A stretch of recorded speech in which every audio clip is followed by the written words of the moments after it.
ভালোবাসার মানুষ সম্পর্কে যত কম জানবেন তার প্রতি আগ্রহ তত বেশি থাকবে। সব জেনে যাওয়ার মানেই সকল আগ্রহের পরিসমাপ্তি। যত বেশি জেনে যাবেন দেখবেন ধীরে ধীরে তার প্রতি তৈরি হচ্ছে অনাস্থা, অবিশ্বাস আর ভরসাহীনতা।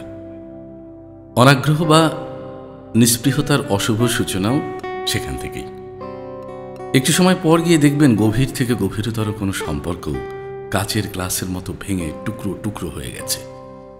মন সে সময় গভীর অসুখে ডুবতে থাকে। আহা, বাঁচতে বড় কষ্ট হয় তখন। সৌন্দর্য দেখতে হয় দূর থেকে, যত কাছ থেকে দেখবেন তত বেশি ত্রুটি ধরা পড়বে।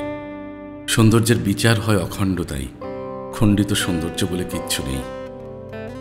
যে ছবি যত বেশি জুম করবেন সেই ছবির ফাটল বা দাগ তত বড় বড় দেখা যায়। ছবির সৌন্দর্য উপভোগ করতে চাইলে ছবিকে দেখতে হয় সামগ্রিকভাবে, ভেঙে ভেঙে নয়। এজন্য দাগ দেখতে না চাইলে ছবি জুম করতে নেই, এবং মানুষ সম্পর্ক বেশি জানতে নেই। জানলে উল্টো নিজের মধ্যে মানসিক যন্ত্রণা বাড়তে থাকে।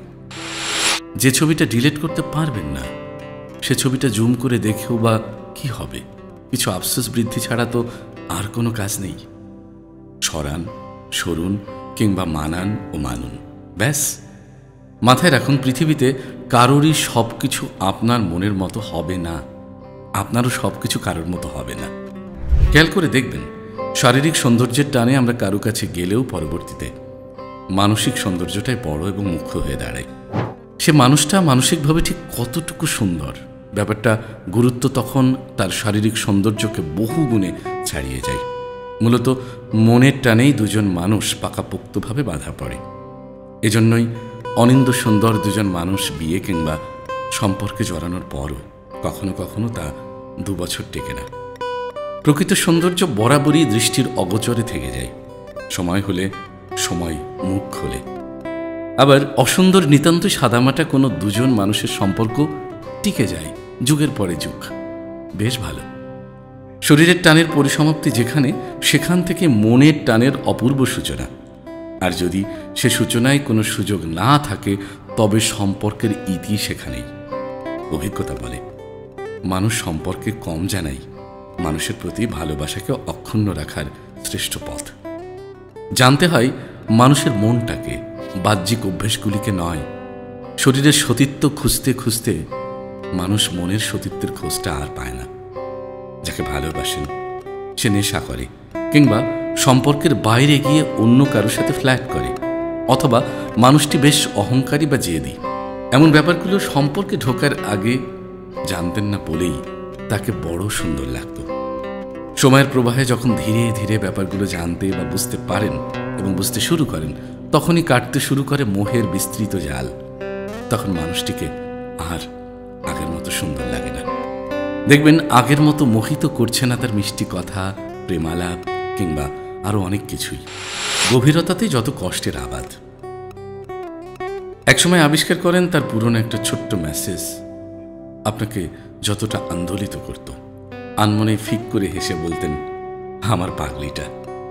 এখন আর আগের মতো তার কোনো কিছুই আপনাকে উদ্বেলিত করছে না। এমনকি সেই একই মেসেজ দেখে ভ্রু কুচকে আনমনে বলে ওঠেন, ধুর ছাই। সম্পর্ককে বাঁচাতে চাইলে যত্ন নিতে হয়, বদলাতে হয় এবং বদলে যেতে হয়। যে সম্পর্ক আপনাকে বদলাতে পারে না কিংবা নিজ থেকেই আপনি পাল্টে যাচ্ছেন না, সে সম্পর্ক তখন ধরে নেবেন আপনি আদতে কোনো সম্পর্কে নেই, স্রেফ একটা সময়ের চুক্তিতে আবদ্ধ আছেন মাত্র। যে চুক্তিটি শেষ হয়ে যাবে মেয়াদ ফুরালেই, কিংবা তারও আগে। অবশ্য দুপক্ষের এতে আপত্তি না থাকলে এমন সম্পর্ক থেকেও আনন্দে বাঁচা যায়। বরং স্রেফ কামের সম্পর্কে প্রেম এলেই শুরু হয় যত বিপত্তি। কাউকে জাজ করে লাভ নেই। সে কখনো আপনার মনের মতো করে নিজে বদলে ফেলবে না, বড় জোর বদলে ফেলার অভিনয়টুকু করবে নেহায়েত বাধ্য হয়ে। যদি তার সাথে থাকতেই চান তবে তাকে গ্রহণ করার মতো নিজের মনটাকে তৈরি করে ফেলুন, কিংবা ভিন্ন পথে হাঁটুন। অন্য কাউকে বা নিজেকে অশান্তিতে রেখে বাঁচার মতো অতটা বড় জীবন সঙ্গে নিয়ে আমাদের এই পৃথিবীতে পাঠানো হয়নি। মুখে হাসি রেখে তাকে রাখুন, কিংবা মুখের হাসি আনতে তাকে ছাড়ুন, যে যার মতো। তাকে তার মতো থাকতে দিন, আপনিও থাকুন আপনার নিজের মতো। সম্পর্ককে টিকিয়ে রাখার এটি সবচেয়ে ভালো রাস্তা।